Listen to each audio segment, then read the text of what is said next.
Vítajte pri ďalšej časti podcastu Ministerstva cestovného ruchu a športu pod názvom Od Parenice po Kvasnice, kde sa bavíme o rôznych témach ako gastroturistike, lokálnych nápojoch či remeselných jedlách. A dnešným mojím hosťom bude veľmi známa etnologička Katarína Nádaská, takže bude to veľmi hutná téma. Budeme sa baviť o histórii tradičných či netradičných slovenských jedál, ale aj o zájazdných hostincoch a o celkovo, ako vyzeral taký rok, dáme tomu na dedine alebo aj v meste. Vítajte u nás. Dobrý deň, ďakujem za pozvanie.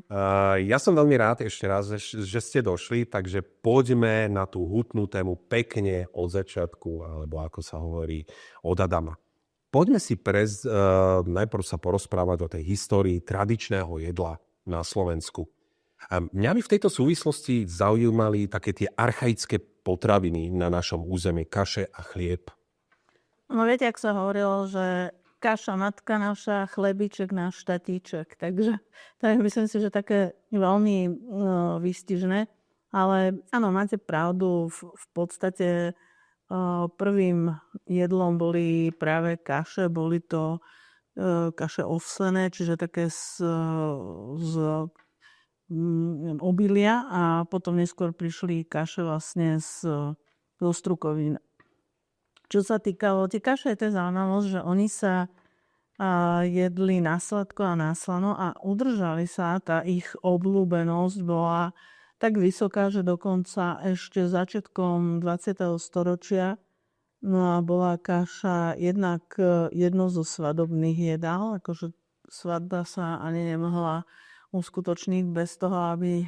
To bolo ako hlavné jedno, alebo... Bolo to jedno z jedál. Naozaj, a to boli kaše na sladko, sladené medom, pretože teda tiež taká zaujímavosť, že u nás na Slovensku, hoci po zámorských doboch vlastne prišiel cukor, ktorý bol taký ten trstinový, ale on bol veľmi drahý, tak vlastne sa, či už v Mešťane, ale aj na vidieku, sa vlastne chovali včely a z toho bol medík teda, takže ten medom boli tie kaše sladené a úplne bežne aj v tých vidieckých rodinách sa používali ozdoby na tie kaše, a to bol kvety, buď jedlé kvety, keď bola sezóna. Máme na Slovensku veľkú výhodu, že máme o 98% vlastne rastliniek a kvetov, ktoré sú jedle. To je úplne famózne a naši predkovia toto vo veľkom využívali. Čiže tie okrasné kvety alebo kvety na jedenie, s tým sa zdobili kaše, a v zime potom to bolo sušené ovocie a oriešky a tak. Takže kaša bola takým slávnostným jedlom nielen na svadby, ale bola vlastne aj slávnostným jedlom a jedným z jedál počas štedrej večere. Tam pri tej štedrej večere napríklad to bolo trošku také rozdielne, že na východnom Slovensku bolo až 12 jedál. To bola symbolika toho, že rok má 12 mesiacov a preto na každý mesiac patrilo jedno jedlo. A bolo to kvôli tomu, aby sa tak symbolizovala tá želaná hojnosť. Proste v tom nasledujúcom roku, aby bolo všetko hojné. Ale na celom území Slovenska vlastne zaznamenávali etnológovia to, že kaša je teda aj takým štedrovečerným jedlom. Ona mala potom aj trošku taký vývoj, že od takých tých obilninových kaší taká modernejšia kaša bola tzv. Ježišková kašička. To bola krupičná kaša, ktorá sa tiež jedla na štedrý večer, a potom ešte rýžová kaša. Čiže... Dokonca rýžová kaša? No, dokonca to si aj povieme potom o rýže. Ktoré... To určite, na to bude čas, že aj rýžová kaša, rýskaša sa je. A rýskaša, to mi znie tak východňarstvo. Hej. Áno, lebo ja pochádzam zo Spiša a mne to slovo je strašne známe, ako od malého decka. Ale čo ma najviac zaujalo pri tejto úvodnej téme sú také dva faktory. Ozdobovanie kvetmi, čo je úžasné, to je ako keby bol ten fine dining, ktorý pozná teraz tie rôzne ozdobovačky. A 12 chodov, čo je prakticky tiež ako keby 12-chodový klasický fine dining. Takže Hej, ale ako, to je no, priamo úžasné, lebo my si Slováci hovoríme, že ako v čom sme strohí, skromní a tak ďalej, ale to sú také ako keby dva ekvivalenty, základné ekvivalenty fine diningu. áno, len akože pri tých 12 jedlách a vôbec tá štedrá večera mala vždy viac jedál. Hej, povedzme od nejakých 4 až po tých 12. Ten diapazón tam sa pohyboval v takom rozsahu, lenže zase, aby sme si nemysleli, že teda sa varilo v kotloch a hrncoch obrovských. Takže áno, štedrá večera bola o tom, a to je krásne vyjadrené, že človek sa mal najesť, ako sa hovorí, že dosyta, ale nie tak, aby odpadával a proste sa prejedol. Takže ono sa často varilo z každého jedla naozaj tak, že pre každého člena rodiny za lyžičku za 2. Ale tam... Čože tretí predpoklad fine diningu. No áno, tam išlo o to, aby sa nám bolo hojno v následujúcom roku, aby toho jedla bolo dostatok, ale aby zase nám slúžilo ako liek, hej, čiže proste, aby tí ľudia... My moderní ľudia máme k tomu také sklony, že na štedrú večeru potom musíme si dávať všelijaké tabletky na trávenie, lebo nemáme ako keby mieru, ale toto našim predkom nehrozilo. No a k tým kvetom, viete, to bolo aj dané tým, že my máme okrem kvetov, ktoré sú jedle, tak my máme na Slovensku neskutočne veľký potenciál v podstate toho, čo my, moderní ľudia, tomu hovoríme, že burina. Ale to sú pritom úžasné výživné rastlinky. Napríklad si zoberte, že taká žihlava, z toho sa robili famózne polievočky, omáčky a podobne. Čiže to, čo my, praslička rolná a tak ďalej, čiže proste veľmi veľa byliniek, ktoré my dneska by sme povedali, že ani si ich nevšimneme. Tak vlastne naše predkovia to vedeli fantasticky zužitkovať a zužitkovávali, však o tom sa tiež budeme rozprávať, to hlavne na jar. Ale zase tie kvety, od kvetov z divých rúží až proste po fialky, tak to všetko sa dalo krásne konzumovať. Oni sa aj sušili, ale samozrejme, tak povedala by som, že také aj na oko lahodecejšie to bolo, keď boli čerstvé. Takže tým sa obdovovali tie kaše. No a čo sa týkalo chlebíka, tak ako prvý bol taký ten nekysnutý chlebík, také tie plácky. Toto máme spoločné v podstate celá tá Európa, všetky tie národy v Európe, v podstate ten vývoj bol takto rovnaký. A od tých nekysnutých pláciek, ktoré sa, dá sa povedať, že pekne tak len na ohni upiekli alebo na rozpálenom kameni, potom postupne sa prechádzalo ku kysnutému chlebíku. Ten kvások si robili niekedy ženy sami, je to jednoducho tak, že lebo chlieb sa piekol obyčajne každú sobotu a piekol sa buď na týždeň alebo na 2 týždne. Bol to... Takže nemal problém vydržať od tej soboty do ďalšej soboty? No, podľa toho, o ktorom regióne sa rozprávame, ale napríklad to Záhorie a Podunajská nížina, tu bola aj veľmi kvalitná pôda toho chlebíka, teda sa mohol upiecť naozaj aj pre každého člena rodiny bochník a on bol aj voľne dostupný, to znamená, že kto išiel okolo a mal hlad, tak proste si odkrojil krajec chleba, bolo vždy domáce čerstvé maslo, natrel si maslo, posolil, jedol.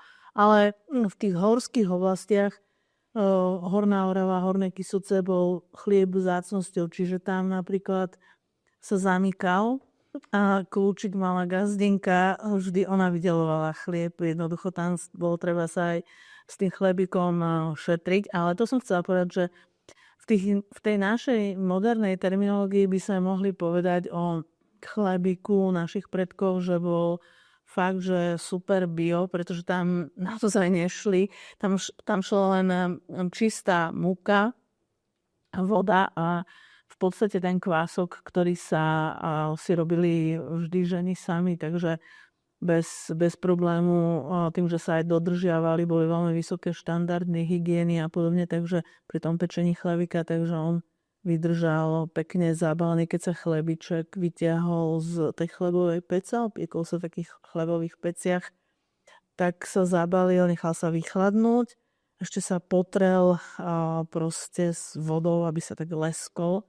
A keď vychladol, tak sa zabalil, volalo sa to, že podchlebák. To bolo také špeciálna ľanová taký ručníček, ktorý bol krásne vyšívaný a on sa do toho podchlebáka zavalil, aby každý chlebík, aby teda neobschol, ale pritom, aby nemohol sa stať, že by splesníval a tak ďalej. Takže chlieb sa tešil obrovskej úcte a možno ja len tak spomeniem, lebo o samom chlebe by sa mohli 2 hodiny rozprávať, že keď som hovorila, že ten vývoj bol taký postupný, tak to súviselo vlastne aj s obilím, z ktorého sa robí teda múka a potom následne pečie chlebík, že najprv sa používali také na mletie toho obilia v tom domácom prostredí. To boli také ručné mlynčeky, také mažiare, kde to bola ťažká práca. Bolo treba proste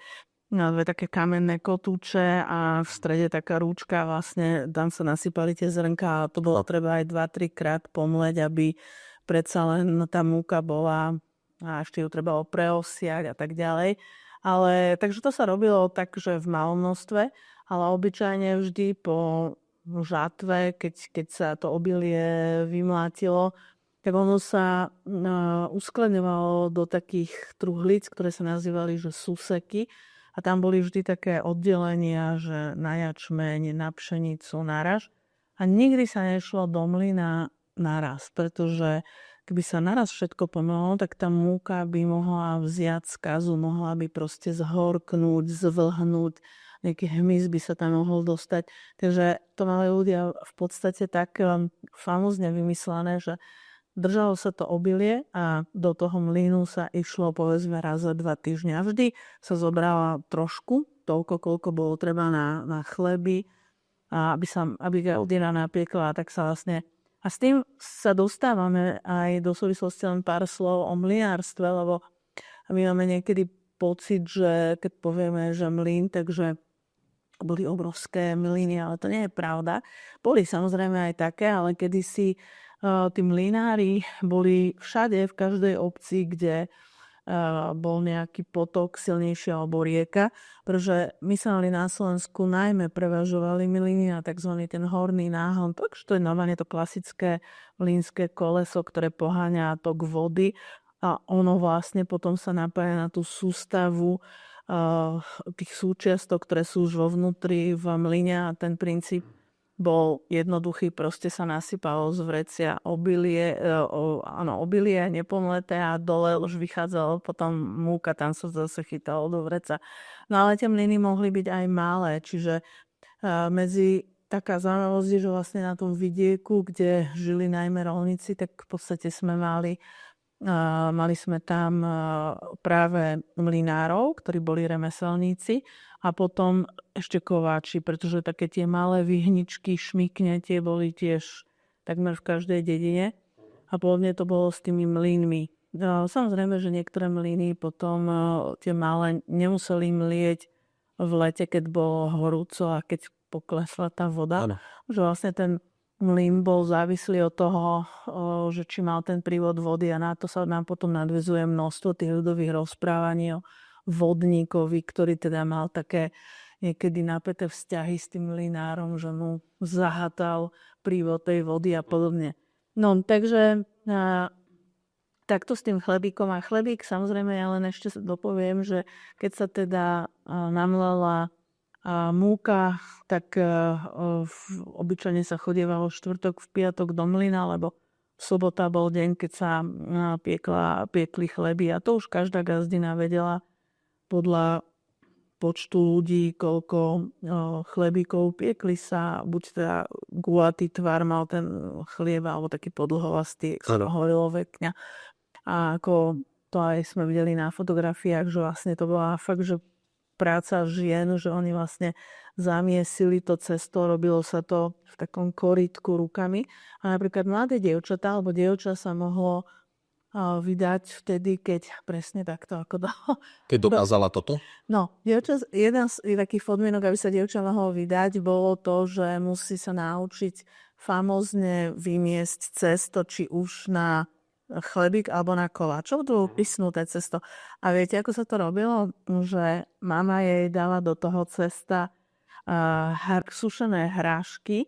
Najmä tomu mama odpočítala, ja neviem, 15 hráškov.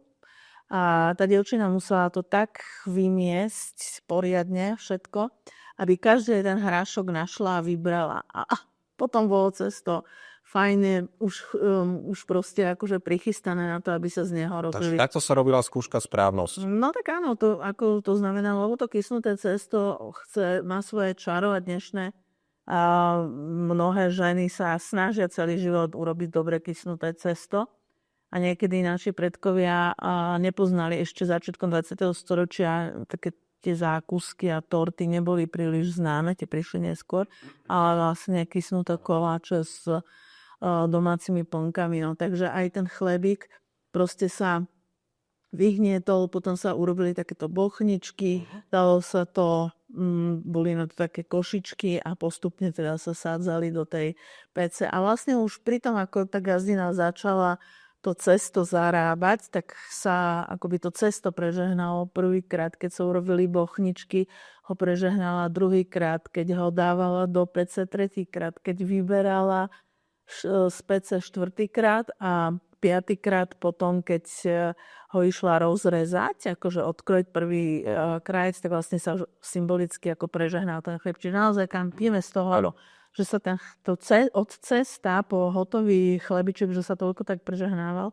to malo svoj veľký význam, to bola tá vďačnosť, tí ľudia si uvedomovali, že ten chlieb je základom ich života a on bol priam posvetný, on sa tešil obrovskej úcte. Keď náhodou padol chlieb na zem, tak proste sa zobral, poboskal úctivo. To neexistovalo, aby sa v nie tak dávnej minulosti vyhodila čo je len štipka chleba. O to sa považovalo za veľký hriech. No, takže aspoň zhruba toľko o kašiach a o chlebe na našom území. A ešte niečo k tejto téme by sme... Táto téma by bola uzatvorená, ale keď sme začali vlastne tie kaše, ako ten prapôvod toho, vy ste tam hovorili, že to bolo tie kvety a potom to ovocie. Takže skôr by sme sa ešte mohli vrátiť k tomu ovociu, ako sa využívalo. To znamená tradičné, netradičné ovocie na Slovensku a z toho samozrejme tie najznámejšie výrobky, ako boli lekváre. No, čo sa týkalo toho tradičného ovocia, tak mnohé z nich my máme ospievané v ľudových piesniach a to je jablčko, keď sa líca dievčiny prirovnávajú k červenému jablčku. Čiže jablka, hrušky, slivky, čerešne, višne, to boli také ringloty, hej. To boli také úplne tradičné, ktoré naozaj museli byť v každej záhrade.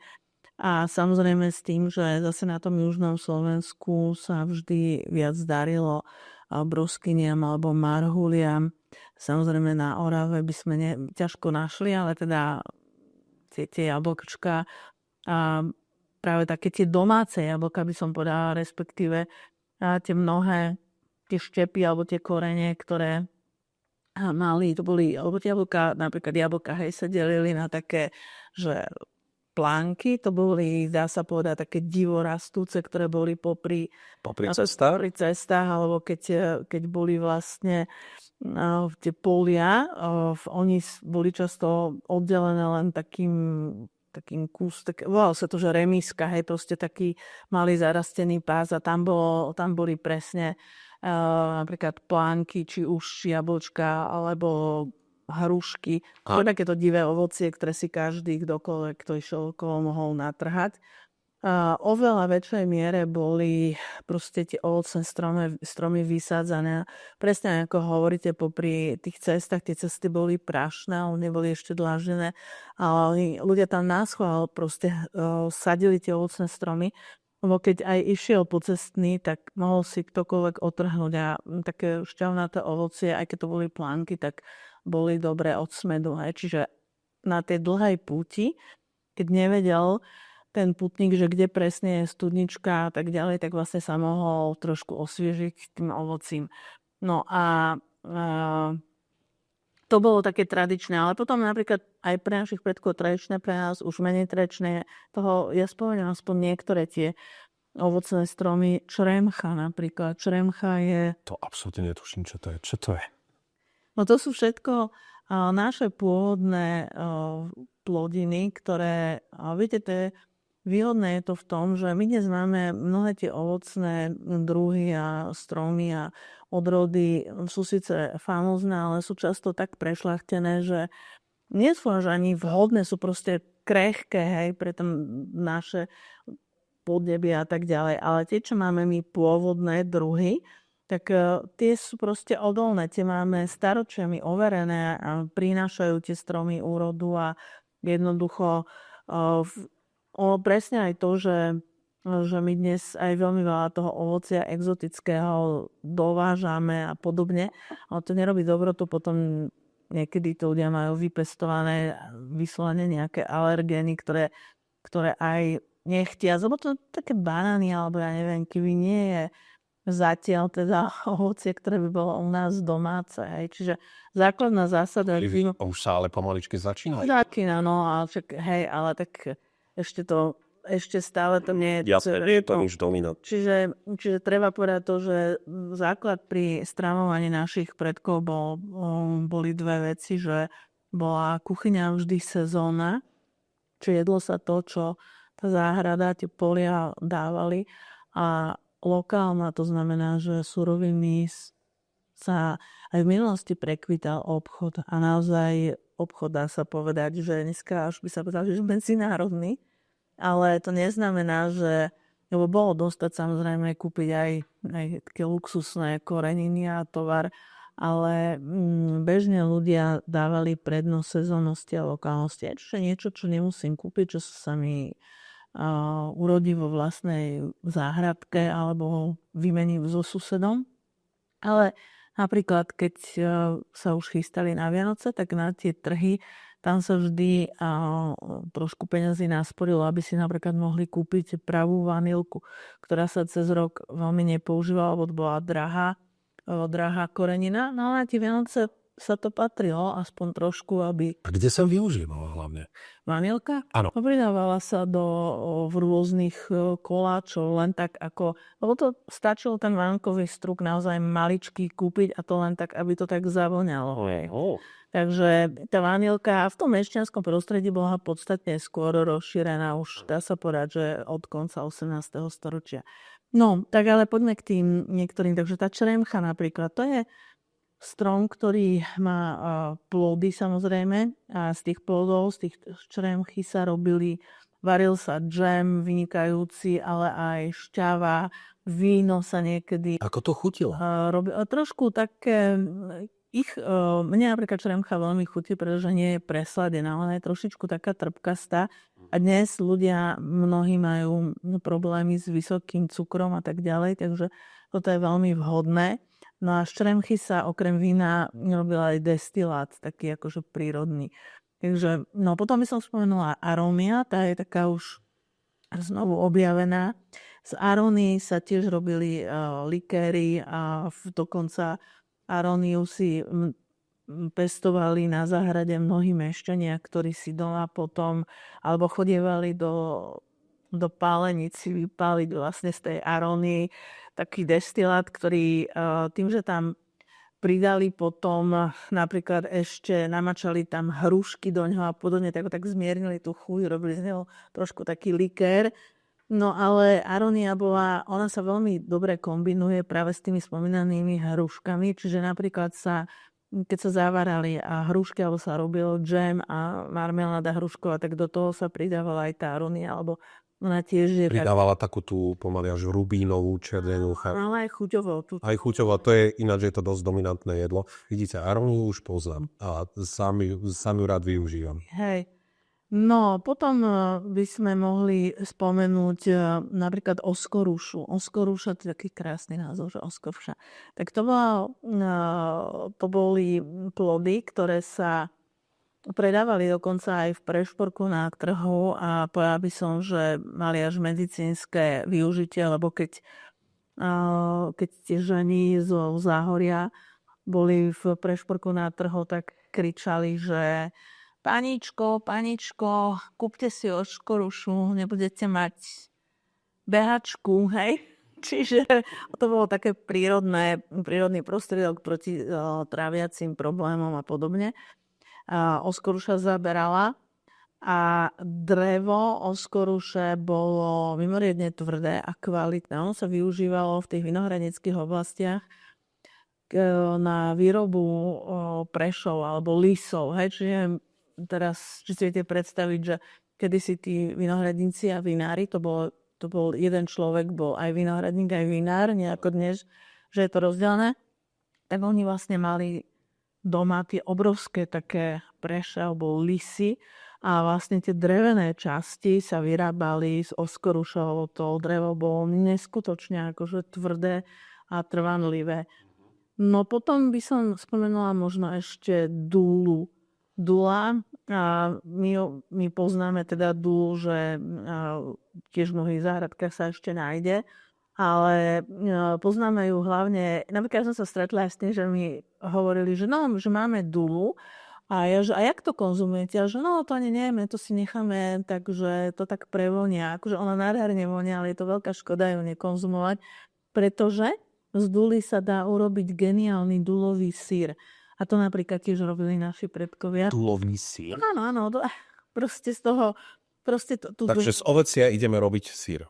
Áno, to sa tak volalo, že dulový syr, pretože to rozvarili proste pekne a vyformovali sa z toho také bochničky syra a prepasírovalo sa to, rozvarilo a potom sa vlastne ten syr zabalil a držal sa v chlade a normálne sa jedol, čiže bol to podobný spôsob, ako sa vyrábal syr z... No počkajte, a v tom bolo aj mlieko, alebo... Nie, to čisto... To len čisto ten produkt? A to bolo na sladko, alebo aj na slano?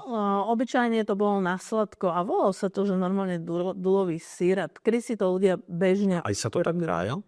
Áno, oni z toho robili tak... Takže tak na Áno, úplne. Takže to bolo na chleba s maslom, alebo proste k mesu sa to dávalo a tak ďalej. No a z moruša, čierna moruša, biela. To boli tiež obrovské stromy, ktoré boli úplne bežne vysázané. Proste tá krajina sa v minulosti formovala práve prostredníctvom tých ovocných stromov, ktorých bolo fakt, že veľa, divo rastúce. Myšpuľa, to je krásne, že? Myšpuľa tiež bolo ovocie, ktoré sa nechávalo dozrieť v slame a ono sa aj zberalo, keď trošku ho tak akože už ošľahli mrazíky, ako poznáme pri viniči, ako jedno z tých najkvalitnejších vín sú práve také tzv. Tie slamové vína, čo keď sa zberá hrozno, ktoré už je také trošku, že ten prvý... Ten mráz už, áno. Ako sa hovorí, že poboská, tak podobne to bolo aj s tou myšpulou a ona sa potom pekne nechávala v tom sene alebo v tej slame ešte tak dozrieť. A tie sa nechávali sušiť tie myšpule ako tie strapce hrozna a potom sa konzumovali. No a snad by som možno ešte mohla spomenúť drienku. Tá bola tiež kedysi mimoriadne rozšírená, populárna. Z drienky sa varil džem, ale teda muži drienku milovali, lebo z toho sa robil aj taký kvalitný destilát drienkovica, kedysi bolo tých drienok naozaj veľmi veľa. Áno. No a bola vhodná tá drienka ešte napríklad na trávenie tiež. A spomenula by som možno, že z drienky, z toho dreva sa robili člnky na tkáčské stavy. Teraz to skúsim vysvetliť, kedy si ženy tkali od kobercov cez plátno liankom. To bolo to, čo sa s ním tak prebehlo z jednej strany na druhú? Presne. A to bol taký, to sa aj tak volalo člnok, to vyzeralo ako malý člnok a z drienky sa to robilo. Ja si pamätám tento výrobok ešte u mojej starej mamy. Odtiaľ to viem, aj poznám ten výraz, ten člnok a viem, že sa to vlastne cez tie krosná sa to prehadzovalo a vlastne tie jednotlivé kusy tej látky sa vlastne potom tak s týmto prebíjali a prešlo sa s člnkom. No tak ten člnok bol urobený z drienkového dreva, lebo to bolo na to veľmi vhodné. Potom tak, ako sa mali javor, že sa hovorilo, že z javora dobre vysušeného sa robili husle, podobne. No takže to bola aspoň taká ukážka toho netradičného a tradičného ovocia. Ono sa samozrejme využívalo nielen na rôzne marmelády, džemy a lekváre. To už bolo tak trošku neskôr, pretože tie džemy a lekváre to prišlo z toho aristokratického. Vždycky väčšinou tá móda, tie vodné veci išli, že aristokratické prostredie, mešťania a potom vlastne bežní ľudia. Takže napríklad v tej kuchárskej knihe Terezie Vánsovej už máme, ona vydala 2 tie knihy. Tá prvá je taká veľmi zaujímavá, druhá ešte zaujímavejšia, tam je to také rozšírené ešte. Tak už tam proste nájdeme rôzne recepty na džemy a lekváre a marmelády, alebo rôsol sa to nazývalo, to bola taká zaujímavosť. To priniesli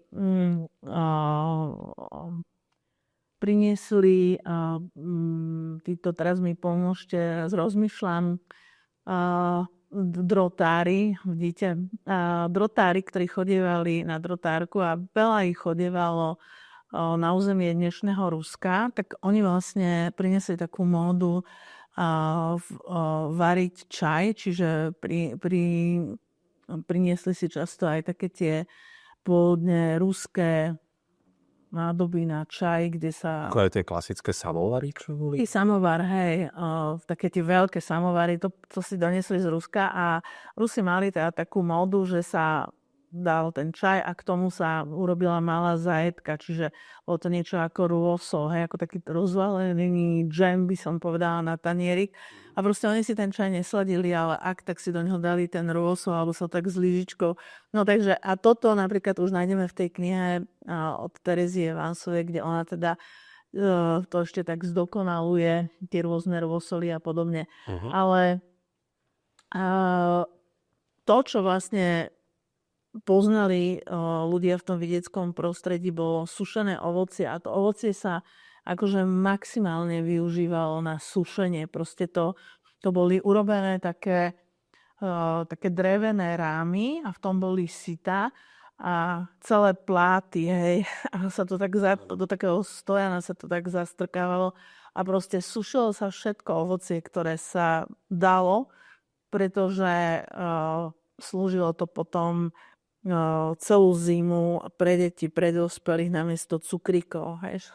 Ľudia nepoznali celkom tie cukríky, alebo respektíve boli cukríky vzácne, tak vlastne sa naškrtilo cez to sušené ovocie, čo bolo úplne úžasné a ono aj potom bolo súčasťou napríklad tých kaší, keď sa varili v zime kaši na štedrý deň, tak sa tam dával med a samozrejme to sušené ovocie. No ale to, čo naši predkovia naozaj vedeli famózne, to bolo asi varenie toho slivkového lekváru, lebo tie slivky boli také dominantné. Slivka má máme niekoľko desiatok druhov tých starých odrôd. Napríklad je taká odroda, ktorá sa volá, že špendlík. A je to vlastne slivka, taká drobná slivočka. Čiže tých sliviek máme od naozaj veľa druhov, od takých tých veľkých masívnych sliviek, ktoré sa pestovali na Mijave a teda tam sa využívali tiež na rôzne spôsoby. Tak na celom území Slovenska, od západného Slovenska až po východné Slovensko sa vždy niektorá z tých druhov sliviek uchytila a proste tých sliviek bol dostatok. Boli v každej záhrade, pri cestách, v poliach, úplne bežne. A tým, že ich bolo celkom dosť, tak vlastne si aj ľudia vedeli vynikajúco z nich potom zúžitkovať tú úrodu, čiže jednak sa vo veľkom sušili. Sušené slivky boli nielen chutné, ale robili sa aj taký ako čaj z nich, že normálne sa varili, sa rozvarila tá sušená slivka v zime a deti to mali veľmi radi. Alebo tiež proste sušené slivky sa používali tiež pri nejakých zdravotných problémoch tráviaceho traktu a podobne, alebo keď niekto zle mu trávil a podobne, tak sa dávali slivky. No ale hlavne a podstatný bol slivkový lekvár.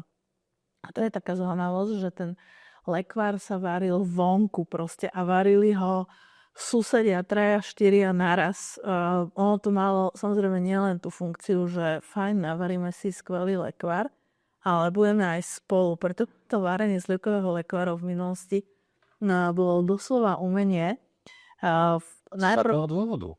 No, poviem to, že to bola celá taká v dobrom slova zmysle až magická činnosť, pretože najprv sa robila selekcia tých plodov, čiže tie slivky sa pekne, keď sa poberali, tak sa na prvú kôpku dávali tie najkvalitnejšie, ktoré ešte vydržia. Pod gazinka si to tak vedela rozdeliť. No a potom bolo treba ich odkôstkovať a na bielu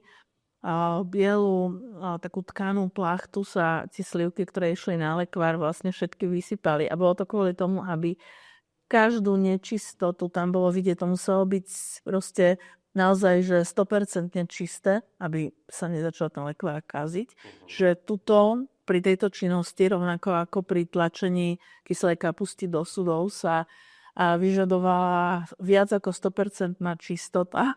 Tí ľudia, ktorí prichádzali do kontaktu s tými slivkami, tak fakt, že si na toto dávali pozor, lebo od toho potom záviselo, aký ten lekvár bude. No a potom sa už slivky, ktoré boli nachystané, tak vlastne sa dali, vonku sa urobilo také ohnisko a na ňo sa zavesil taký ako stojan a na to išiel kotlík a do toho kotlíka sa dali tie slivky a začali sa vlastne variť. To bolo 100%, zase moderne by som povedala, že 100% bio, lekvár, tam nebolo nič, žiaden cukor, nič sa tam proste akože nepridávalo, len tie slivky.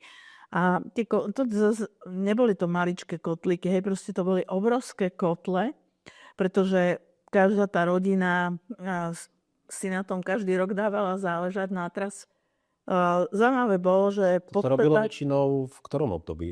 Na jeseň. Na jeseň stále, proste keď dochádzalo... Samozrejme. A preto tí ľudia sa schádzali vždy u toho suseda, ktorý mal najväčší dvor, lebo tam sa porobili tie ohničky a dali si tam 3-4 kotly.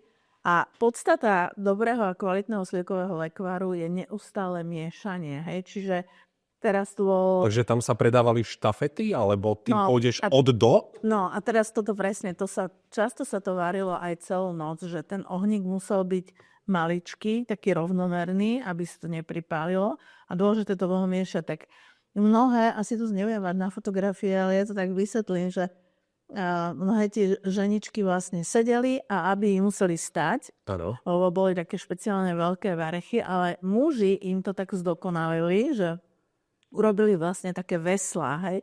Čiže v podstate tie ženičky mohli sedieť a s tým veslom pekne pomaličky miešať. No a pritom sa spievalo, rozprávalo, trošku poklebetilo, proste prebrali sa. Ovocinárske páračky. Akože áno, a presne sa aj striedali pri tom, že dokonca aj muži mali ten svoj čas, kedy trošku aj oni pomiešali. No to bola podstata, aby to neprihorelo, aby proste to bolo pekne rovnomerné. No a keď sa takýto lekvár potom vychladol, tak on sa lial do takých, to boli také až hlinené krčahy a nádoby a džbánky aj veľké, kde sa ten lekvár vylial a on tam zatuhol. Boli také voskované obrúsky, ktorými sa to proste zakrútilo motúzikom. A keď ste ho dobre uvarili, že fakt tam sa nedostala žiadna špina, nič, tak ten lekvár takto vydržal 20 rokov. Vy ste ho mohli po 20 rokoch otvoriť. Aké tam bolo potom skladovanie? Či to stačilo len iba klasickým špajzom? Áno, v komore boli to... 20-ročný. To bolo, viete, aké geniálne. Bez sterilizácie, bez ničoho, ako to poznáme teraz. Áno, úplne super, pretože vy ste to potom, on bol taký tvrdý jak remeň, že sa to nožom vyrezal sa kúsok, dal sa to do hrnčeka s teplou vodou a tak sa rozmiešal a potom sa vlastne mohli plniť buchty, koláče, čokoľvek. Čiže toto bolo na tom lekváre aj také vzácne a vynikajúce, že tie zásoby toho slivkového lekváru boli vždy v každej domácnosti od západu na východ Slovenska, od severu na juh, že slivky sú neskutočne vďačná plodina a proste rôzne tie druhy máme. No, takže začínalo sa tu tým slivkovým lekvárom, ale potom teda akože neskôr už, ako som spomínala, aj tie knihy Terezie Vansovej, tak ona potom presne už dáva tie tipy aj, aby z iného ovocia sa robili a varili si gazdinky, lekváre, lebo naši predkovia dávali prednosť vždy skôr tomu sušeniu. A nielen ovocia, ale povedzme aj hríby. Veď tie hríby kedysi nahradzali mäso proste, hej. Čiže to vo veľkom sa zberalo, to zberactvo, takéto koristnícke hospodárstvo, môžeme povedať, bolo veľmi rozšírené. Takže, ale čo sa týkalo tých sliviek, tak tam dávali prednosť tomu lekváru, lebo ten lekvár potom išiel ako tá náplň do buchiet, koláčov, závinov a všetkého možného. Hej, v čase jesene, keď boli prvé také tie husacie a kačacie hody, tak napríklad na západnom Slovensku a na Záhorí sa robili famózne zemiakové lokše s makom a troškou slivkového lekváru sa vymiešali. Lebo to ani mnohí ľudia hovoria, že ani tú kačku nemuseli mať, že stačili im takéto skvelé lokše.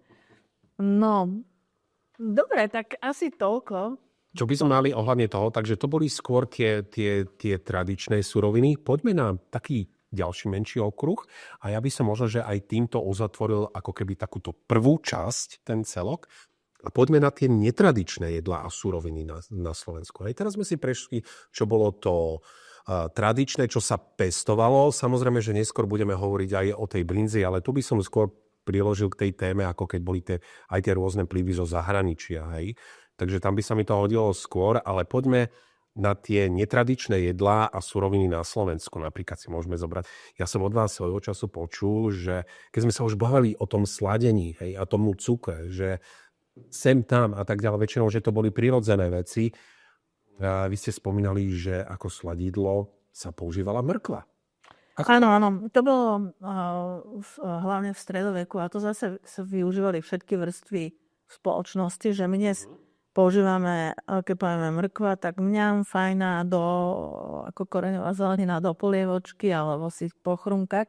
A naši predkovia si chrumkali tiež, ale oni to využívali ako sladidlo. Väčšina mrkvy je naozaj sladká, takže ju nechali vysušiť a keďže, ako som spomínala, cukor bol relatívne drahý a bol vzácny a niekedy aj z toho medu bolo málo, tak sa proste dávalo, prípadne sa dávala lyžička medu, aby sa zase s ním šetrilo a nastruhala sa mrkva a zahustovalo sa a zároveň sa osladilo jedlo. Či to najmä omáčky boli skvelé. Ľudia v stredoveku využívali veľmi veľa jedál, kde sa dávalo pivo, hej, lebo tam tak námatkovo poviem, že to pivo malo úplne inú konzistenciu a chuť ako tie dnešné piva. Ono samozrejme bolo nepasterilizované, bolo ochucované bylinkami a podobne. Čiže dneska sme to tak chytili a pozrieme, že také mutné, ale tam bola práve tá kvalita. Robili sa mnohé od pivových polievok cez omáčky, to sa jedlo fakt dokonca pivové polievky na sladko, na slano a oni sa dokonca aj zahustovali aj tie omáčky tou mrkvou. Čiže tá mrkva a do koláčov slúžila takisto vlastne ako namiesto cukru. Čiže mrkva ako sladidlo bola dlhé. To môže znieť ako celkom dobrý recept, že taká pivová polievka zahustená a dochutená mrkvou. No ale pozrite sa, ako sa nám to vracia. Dneska mnohé mladé ženy, gazdinky si myslia, že experimentujú, že idem variť či piecť mrkvovú tortu. To je ako nič nové pod slnkom, hej, pretože toto všetko... Ale fakt, že ten americký carrot cake, to nie je žiadne. No, tak hej, tak naši predkovia už, ja neviem, v 18. storočí to poznali. No a potom, ako som povedala, že teda tým najvýznamnejším sladidlom bol med, takže ľudia, keďže aby si zlacnili tú cenu toho medu, tak si sami zakladali včelstva a včelárili všetci, aj mešťania, aj šlachta, aj bežní ľudia. Keď si zoberieme takého, ja neviem, Juraja Fandliho, tak ten napísal taký spis o úhoroch a včelách, čiže on ako katolícky kňaz mal veľmi blízko k tým ľuďom a on tých svojich farníkov práve cez tie svoje kázne neustále nabádal, aby si tie včeličky proste v tých úloh zakladali tie včelstva a starali sa o neho, že naozaj ten med je je to produkt, ktorý patrí k Slovanom, je jeden z takých najstarších produktov, lebo Slovania nevčelárili, ale oni brtničili, čiže využívali, to brtničenie je také, že berie med od tých divých včiel, a med bol posvetný, hej, medovina, ktorá sa robila z medu, a teda patril naozaj k tým pokrovom, ktoré sú aj vzácne, aj teda posvetné, čo sa prinašalo ako dar. K Vianociam veľmi, čo sa týka Slovenska, áno. Samozrejme, veď to je presne preto, pretože napríklad na prvé jedlo na štedrovečernom stole tradične boli oplátky a med a aspoň kúsok cesnaku. Ten med, tým sa robili aj krížiky, otec robil krížiky deťom, aj celej rodine, a to bolo kvôli tomu, aby tí ľudia boli navzájom celý rok k sebe milí, ako ten med. Aby proste sa eliminovali nejaké nedorozumenia, hádky a podobne. Takže toľko vlastne k tomu medu, a až dá sa povedať, že začiatkom nejak 20. storočia, tie 20. roky, keď už prichádza tá cukrová repa a ten biely cukor vlastne potom ako keby tým, že tá repa sa pestovala aj na našom území a teda aj sa dorábal potom ten biely trstin, no nebol trstin, to bol repný cukor, čiže ten biely repný cukor už potom postupne vytlačil ten med. No. To by sme mali vlastne tie sladidlá, alebo ako netradične využívať, ale poďme ako taký záver urobiť taký špeciálny tej prvej časti. A to boli aj dosť netradičné jedlá. Pre niektorých ľudí svojím spôsobom mohli sa zdať až také priam až úchylné. A na Slovensku bolo vtedy známe dosť jedenie žiab, rakov, slimákov. Hej? Ako niekedy to poznáme z francúzskej kuchyne, alebo tak. Slimačí kaviár, prešporské slimáky. Ako to vyzeralo pri takýchto jedlách u nás? No, ja som samozrejme v archívoch objavila fakt obrovské množstvo receptov, kde boli návody na to, ako teda pripraviť si chutné žaby, ráky, slimáky, čo to bolo bežné, ale to bola jedna vec, čo som to objavila v archíve. Ale druhá vec, čo ma tak neskutočne potešilo, že pri jednom terénovom výskume, kde som rozprávala s takou páňou, ktorá mohla mať 80 rokov, a ona mi, keď ja som sa aj tak pýtala, že tie žabky, že či to niekedy jedla, a ona, že joj, to bežne, keď sme boli deti, čiže sa mi to potvrdilo vlastne to, že my na to možno niekedy tak pozeráme, že to sa nás netýka, to je možno francúzska špecialita. No nie.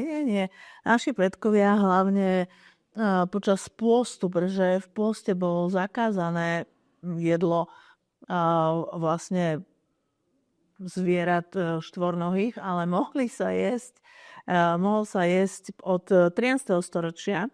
Cirkevní otcovia vlastne dali taký úzus, že všetky zvieratá a živočichy, čo žijú vo vode, sa môžu jesť. Čiže sťahovalo sa to nielen na tie ryby, ale presne na raky, na slimáky.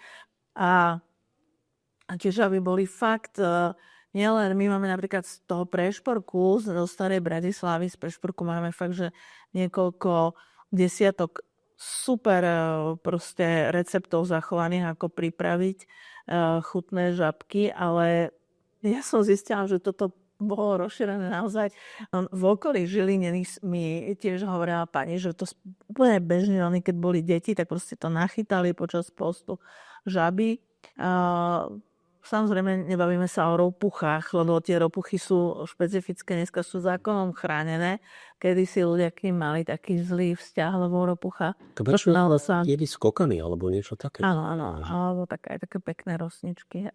Dokonca aj rasničky. Aha, tiež, áno, skokany. Práve preto je tam taký úzus, čo mi nešiel tak trošku do hlavy, a k takému bežnému jedlu, a zároveň sú to Vianoce, kapustnica, a žaby sa vraj dávali aj do kapustnice. Čo je na tom? To sa dávalo hlavne do predveľkonočnej, tej pôstnej kapustnice. Ale... Paradoxne na Veľkú noc sa to dáva. Áno. Lebo... Nie ako vianočná, ale ako veľkonočná kapustnica?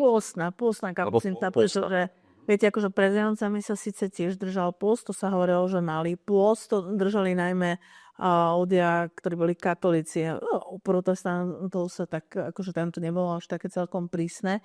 ale teda katolíci to držali, čiže to bol tzv. Malý pôst, ale potom Veľký pôst bol presne ten 40-dňový pôst pred Veľkou nocou a tam predsa len, aby trošku tá pestrosť tej stravy bola, tak sa to už, lebo viete, Veľká noc je pohyblivý sviatok, čiže ona môže pripadnúť od, dá sa povedať, začiatku marca. Trojtýždňový rozdiel, takže... No jasné, od začiatku marca, že neviem, po koniec apríla. Takže keď pripadla na ten teplejší čas, že už tie žaby bolo, tak to proste sa nachytali a presne takto boli nachystané a buď sa dávali vyvariť do polievky, alebo sa aj obalovali do múky, hej, do takého cestička, akože nejak sú tie strúhanka, ale proste také cestičko sa urobilo a tak sa tvája veľká láhoda. No a podobne to bolo so slimákmi, napríklad, že si zoberme, Prešporok, to je ten okruh toho malokarpatského regiónu. A tu, tak ako som už spomínala párkrát, že kedysi každý vinohradník, ktorý mal vinohrad, bol aj vinár, on si aj dorábal svoje vlastné víno. No a oni tak na jeseň chodevali po tých svojich vinohradoch a zbierali slimákov. Na zimu sa dali tí slimáci do sudov, tam bol piesok, aby ich vyčistili, dávali im kapustné alebo kalerabové listie, že také, akože oni sa tak potom fajne vyčistili. A na jar presne prišiel to obdobie veľkonočného pôstu pred týmto Veľkonocou, tak ženy chodili predávať normálne v Prešporku na trh, ste si mohli kúpiť slimáky a presne tu je niekoľko receptov na to, ako vlastne veľmi chutne pripraviť slimáka a jeden z tých receptov je unikátny recept na prešporský slimačí kaviár. Čiže vlastne sa z toho slimáka robil, to sa tak volalo, kaviárom sa tak akoby posekal, uvražilo tak. No ale tie prešporské slimáky ako postné jedlo boli veľmi obľúbené a chutné. A my sme dokonca v Prešporku mali na dnešných palisádach, by som to tak priblížila zhruba, to bola všetko, tam kedysi boli vinohradníci, vinári, oni tam mali svoje domy a hore sa tiahli, to už dneska je všetko zastavené a proste to boli vinohrady. No a boli tam taká zaujímavosť, že boli tam 3 fakt, že veľmi známe hostince, to sa volali, že Pučkovské domy, lebo všade rastli tam tie divé rúže, ktoré mali tie pučiky, takže Pučkovské domy. No a jeden ten hostinec sa venoval čisto vareniu takých akože luxusných jedál, čiže ako by som povedala, že kráľovských jedál. Hej, ten bol taký najdrahší. Ano. Ale jeden sa špecializoval na jedlá z húb a proste divej zveri, čiže divina sa tam robila. A ten tretí sa špecializoval presne na famóznu prípravu rýb, žiab, rákov, slimákov. Mali geniálny podiel. A viete čo? Oni boli vedľa seba a čo bolo zaujímavé, fakt každý mal tú svoju klientelu, pretože si nekonkurovali, lebo v každom sa proste varilo niečo iné a fakt to bola, aj tie ceny boli také, že si tie rodiny mnohé mešťanské si proste mohli dovoliť, že tak dneska ideme k Pučkovcom sa nájsť, hej, no a že by sa fakt pripravovali od fakt, že takej až tej vyššej gastronómie, až bežne ženy proste to dokázali veľmi chutne pripraviť. Tuto máme tiež taký, to sú tie viechy potom, ktoré... To bude v tých ďalších témach, keď sa budeme baviť o tom gastroturizme a vôbec ako vyzerala vlastne tá reštauračná scéna. Ešte ma napadlo, že možno ešte k takým netradičným jedlám boli, no to súviselo zase s tou jeseňou a s tým, keď sa otvárali viechy, lebo viechy neboli otvorené celoročne, to bola taká sezónna záležitosť. Obyčajne každý zase vinohradník a vinár mal aj svoju viechu, lebo tie viechy boli poväčšinou ich súkromné domy. To boli, jak si vieme predstaviť, že vinohradnícke domy sú špecifické v tom, že oni majú také podbránia kryté a dlhé, lebo často v tom podbrání bol aj ten lis, kde sa lisovalo to hrovno a prež a podobne. No ale v časoch už keď sa koštovalo tzv. Mladé vínko, tak vlastne sa tí ľudia tam posadili. A každý vinohradník a vinár mal taký zelený veniec na svojej bráne a z toho venca išla stužka, buď ružová, červená alebo biela. A to bol znak, že aké vínko si tam môžete dať. Hej. Lebo obyčajne sa oni špecializovali, viete, hlavne na jednu sortu, povedzme, toho vína. To si akože tak úplne si ho vycibrili, aby bolo famózne. No a k tomu, ako samozrejme, košneme dobré vínko, ale čo k tomu, hej? Niečo by sa trebalo aj prehríznúť, tak. Nejaký ten snack? Niečo Tak, menšie? dneska to hovoríme snack Ako tak? a niečo prehríznúť. A čo to bol? No a teraz mimoriadne populárnym prehryznutím boli vyprážané prasačie ušká. Ináč môžem aj dneska povedať, je to veľmi dobrý snack, keď je dobre urobené. Áno, ja normálne som... Keď neviete, čo to je, Akože ja som pásla strašne, aby som to niekde si mohla vyskúšať a našla som takú tradičnú jeden hostinec, kde mi to urobili a bolo to akože, áno, bolo to normálne jak také niečo chrumkavé, hej, chutné. Tak tie vypražené prasačie uši, to sa vo veľkom robilo, lebo k tomu vínu to bolo skvelé. A potom fakt, že netradičné, to boli vypražané mravčie kukly. Dnes to boli kukly z tých, ale viete, dneska, ja to hovorím trošku so smiechom, ale samozrejme musíme to brať tak, že v časoch 18. a 19. storočia bol iný pohľad aj na prírodu. Tá príroda bola všade okolo nás, nebolo treba ju až tak veľmi chrániť.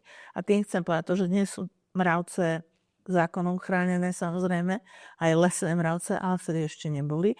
A boli tie obrovské mraveniska, tak sa chodili zbierať tie kukly a tie sa prážili a do takých kornútov sa to dávalo.